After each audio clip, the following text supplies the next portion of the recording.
our community, two communities, Lag Bomer and Shabbat, and Lichvot, our friendship, and Lichvot, the holiness of that particular moment. We call to the Torah Ora, the president of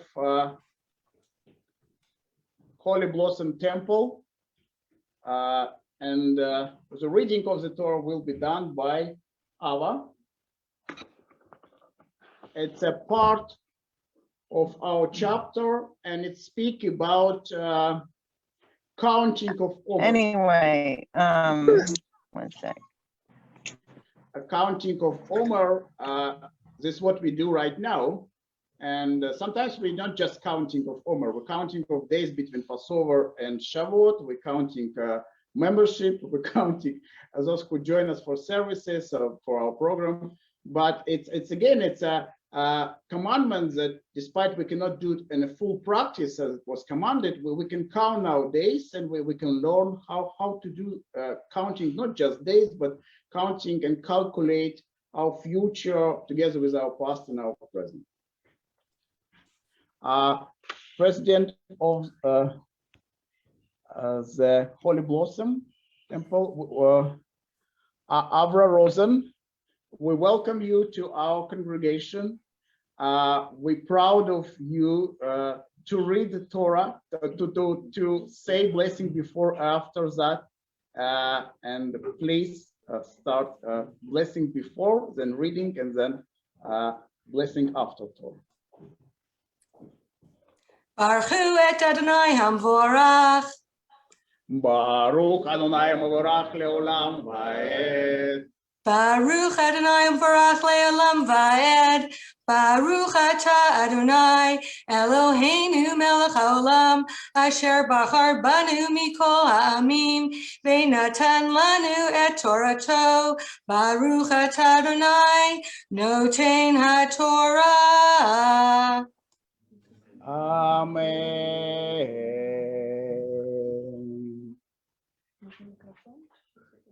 Да, пожалуйста.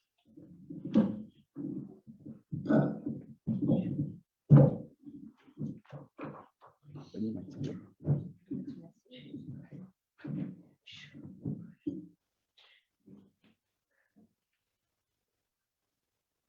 וסרתם לכם ממחרת השבת מיום אביכם את אומר אדונך 7 שבתות תמימות תהיינה עד למחרת השבת השביעית תספרו ועסקיכם היום והקרבתם מנחה החדשה לאדוני למשלותיכם תביאו לחם תנופה 2 עשרונים סולת תהיינה ו15 תהיינה וכללים לאדוני והקרבתם על הלחם שביעית כבשים תמימים בני שנה ופר בן בקר אחד ואלים שנים יהיו עולה לאדוני ומנחתם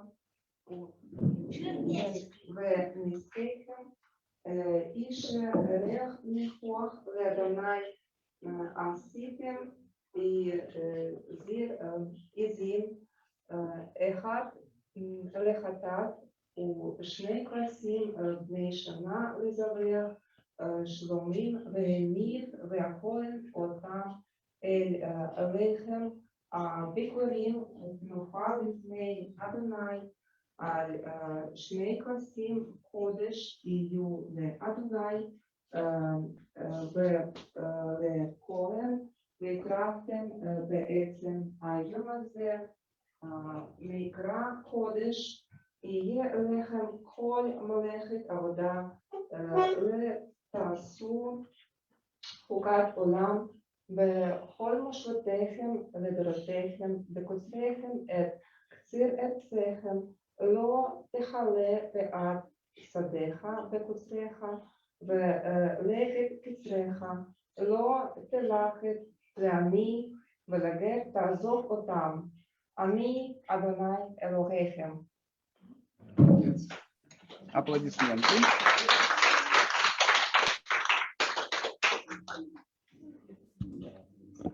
and we are about to hear blessing after the Torah. Baruch atah Adonai Eloheinu melech haolam asher natan lanu Torah emet b'chayei olam neta b'tochenu. Baruch atah Adonai noten haTorah.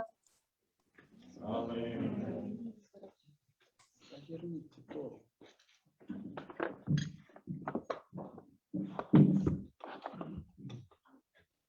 Thank you so much. Thank you so much, Avra, for wonderful blessing after, before and after for Aliyah. Again, it's our honor. Would you love to share some words with us? And we will ask Irina Belska to translate it into Russian. It is really my honor and pleasure to be with all of you today. First of all, because my bat mitzvah portion as an adult in 1998 was Parsha Emor. So this is very special to me. But as well, I come from the Ukraine.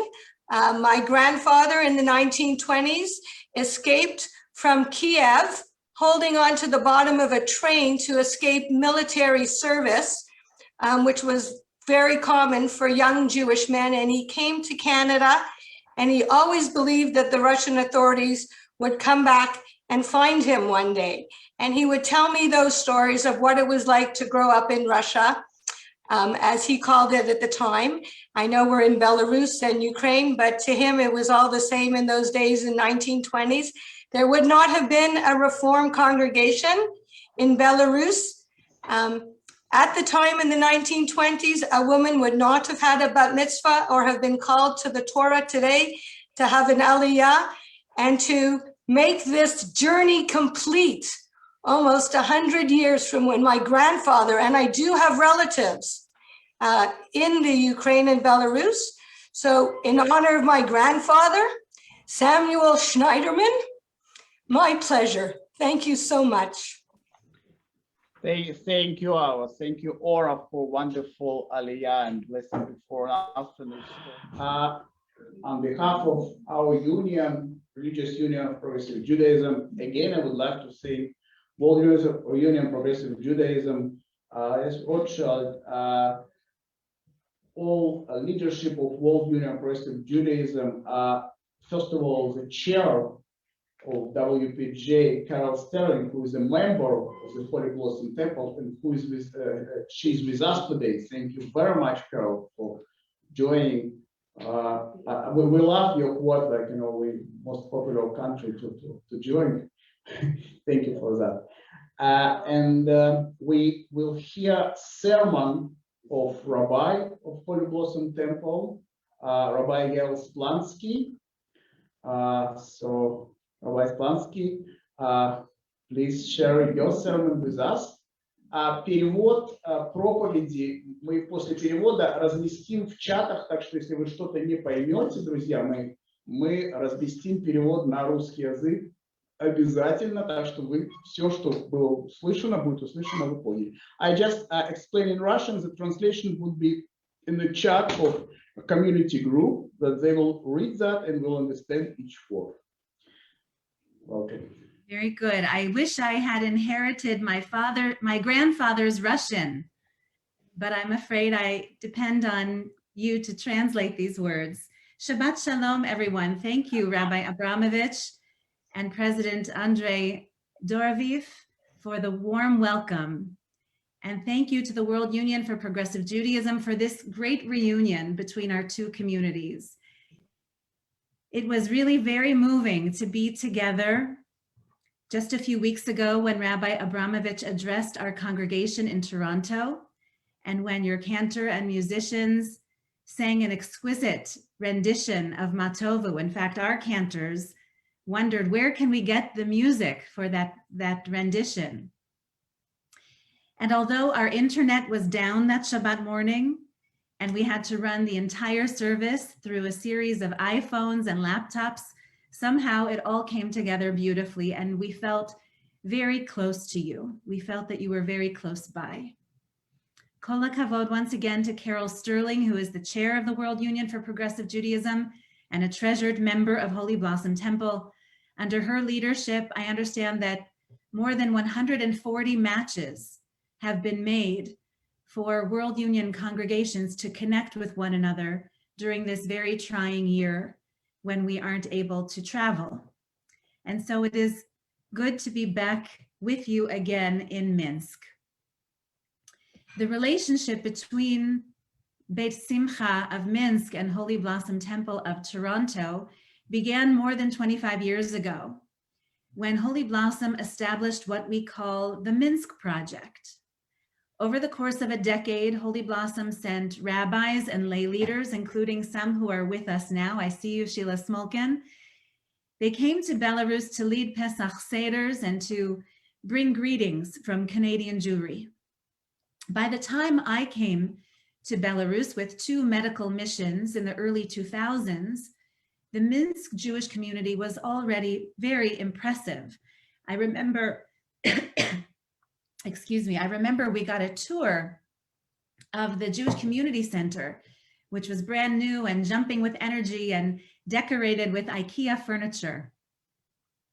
I also remember being so impressed, as I am today, by the Beit Simcha teen leadership. I remember how they spoke with pride about their Jewish identity and how they were making plans for making Aliyah to Israel. Mazel tov to those who are on their way. I remember when we were with you, there was one young man who explained to us that despite his parents' hesitation and his grandparents' fears, he wore a Magen David necklace wherever he went. It was an act of pride and courage, and maybe a little bit of rebellion or protest too. I wonder where he is now. I think of him from time to time, and I wonder what contributions he is now making to the Jewish people. The doctors who came with me from Holy Blossom Temple, and a number of them are with us now. I'm so pleased to see them. We were forever changed by our visits to you. We traveled to Moscow and St. Petersburg and Minsk, but also to the smaller cities throughout Belarus. We went to Babrusk and Vitebsk and Grodno and Lida, just to name a few. We came with medical supplies and medications, which were donated by the Canadian government and by a Canadian drug company owned by a generous Jewish family. We came to run medical workshops and to hold open clinics to provide medical education and guidance for members of the Jewish communities that we met. One very popular physician was Ted Rosenstock. We see you, Ted, an ophthalmologist who brought a whole suitcase full of glasses.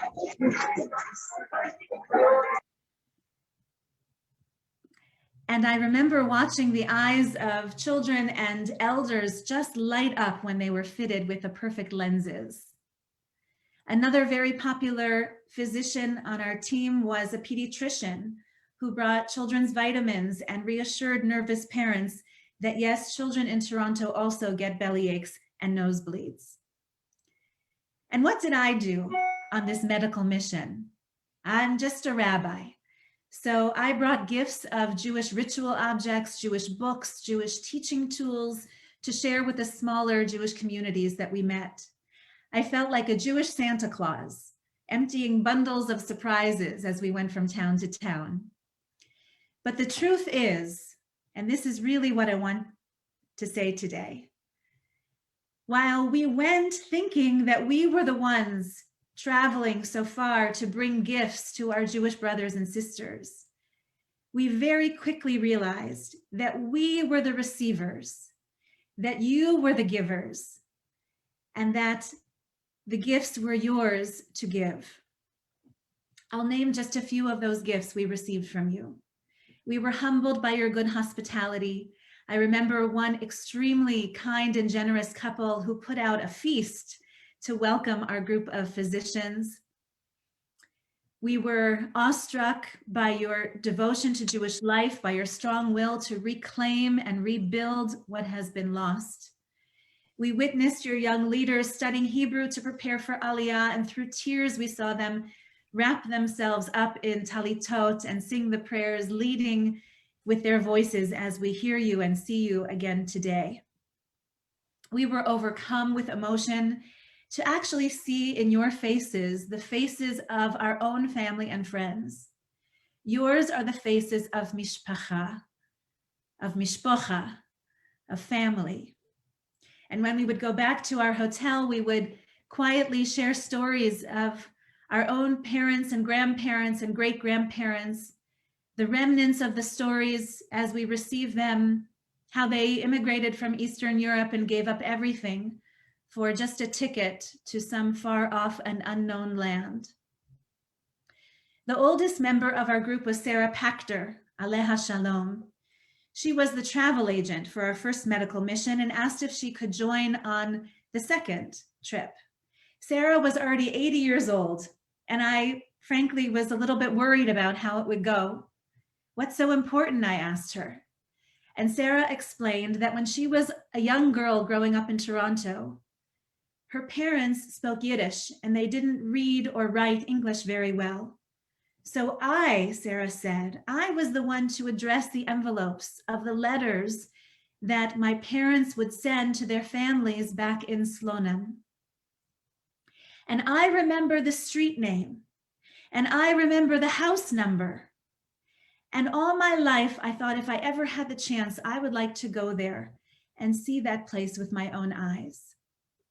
And so Sarah did come on that trip, and she was a confident world traveler, so she made her own arrangements for a side trip to Slonim, just for her. And she found the street, and she found the place where the house once stood, and that was enough for her. She was satisfied just knowing that she had closed the loop in reconnecting with her parents and grandparents and the aunts and uncles she never knew. The chain of the generations of her family, the Shalshelet Hadorot, was complete. And this was another gift that you provided. You gave us roots and a measure of confidence in knowing where we come from and to whom we belong. Sarah, by the way, was an invaluable part of the team of doctors because she was the only one among us who was fluent in Yiddish. And with her warm personality, she acted as an additional translator between the doctors and some of the older people that we came to meet. I had my own surprise connection with my own family roots while I was in Belarus. When I first arrived at Beit Simcha, I was met by your regional director at the time, and he said, "Oh, Splansky. That's the name of the educator of one of our Jewish schools here." Now, I was shocked. You have to understand, the only Splanskys I have ever met in my entire life are my close relatives. "What do you mean?" I asked. "What do you mean there's someone here named Splansky?" He said, "Oh yeah, you'll meet her on your last stop in Lida." And so sure enough, when we came down off the bus in Lida, there was the Jewish school principal with her husband, the Splanskys. And he looked just like a combination of my father and my Uncle Joe. In Hebrew, he asked where my Splanskys came from. And I said, somewhere outside of Kiev. And he said, "Me too." And just like that, I discovered cousins that I never even knew I had. So good friends, while it is already Shabbat in Minsk, here in Toronto, it is still Lag BaOmer, the 33rd day in the counting of the Omer. The observances of this minor holiday are out of reach for us again this year. In Toronto, we are, you might know, in the midst of a brutal third wave of COVID cases. And so we are in lockdown. We cannot leave our homes. We cannot gather around a bonfire for singing Jewish songs. We cannot gather around a chuppah or dance a hora, as is often the custom on Lag BaOmer. And we can't even go for haircuts because the barber shops are closed too. The Talmud explains that during this season, a terrible plague killed thousands of Rabbi Akiva's students. And according to a medieval tradition, the plague miraculously stopped on Lag BaOmer. If only that were true for us. If only this Lag BaOmer brought an end to the plague that has gripped our world. One of Rabbi Akiva's students who survived the plague was Shimon Bar Yochai. And it is taught that Lag BaOmer this day is his yahrzeit. So let us honor his memory. What do we know of Bar Yochai? He bravely defied Roman rule even after Bar Kokhba's defeat, and he was forced to flee for his life. Shimon Bar Yochai hid with his son Eliezer in a cave for 12 years. According to legend, they were sustained by a miraculous well and the fruit of a carob tree while they spent their days studying and praying.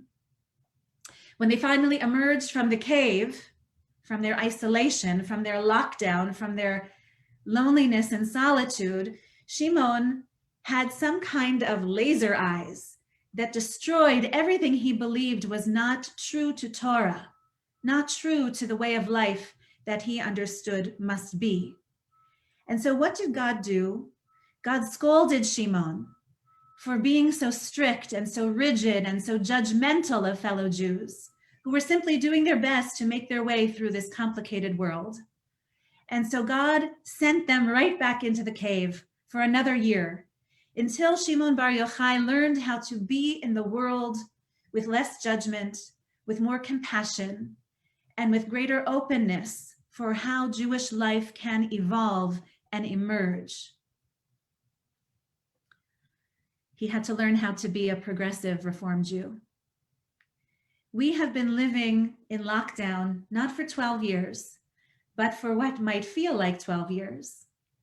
Life in solitude seems to make us both long for the company of others, and also on the other hand, I admit, I see there's a lot of criticism. People are impatient with one another and quick to judge one another. This is part of the plague. It's part of the disease. Being with you now reminds me of our visits to Belarus, when we instinctively saw one another as family, when we were fully open-hearted and naturally generous with one another, giving and receiving and giving all kinds of gifts, so that we hardly knew who was the giver and who was the receiver, because we were all receiving from one another. I know that the people who are with us now from Toronto are very grateful for your hospitality again today. We miss traveling, we miss adventures, we miss connection. And so thank you for greeting us. Most of us do have ancestors like Avra from Eastern Europe, and we have just these little hints of their stories, but seeing Jewish life flourish where our ancestors once stood is nothing short of thrilling for us. So in conclusion, let me end with a prayer that when we are once again able to emerge from these caves, from these homes of lockdown, I pray that we will greet one another with patience and understanding, with the clear vision that our story is a shared story, that our past and our future are entirely wrapped up with one another. This is the lesson Shimon Bar Yochai learned the hard way. This is the lesson every human being on the planet now is learning the hard way. But for us, the good people of Beit Simcha and the good people of Holy Blossom Temple, for us, it comes naturally. We know in our bones that ours is a shared destiny. And so I am so grateful for this opportunity to be together on Lag BaOmer and Shabbat. I pray that you will be healthy and safe.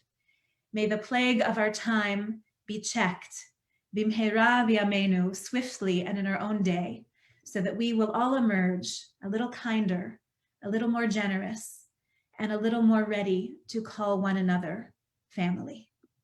Amen and Shabbat Shalom. Amen, amen. Shabbat shalom. Thank you so much for such a wonderful sermon, warm words, story and blessings that we have from Rabbi Splansky. I cannot miss one thing when I will show again our auditorium, our community inside of a congregation. They were hearing you. And again, our communication is waving. It's not just we enjoy to do that. It is just something not to say, but to say thank you, something like that. Я объясняю, что мы когда машем и улыбаемся, это для нас как бы такое сказать в зуме, мы здесь, большое спасибо. Наверное, такой жест был бы самый правильный для объяснения. Thank you so much again.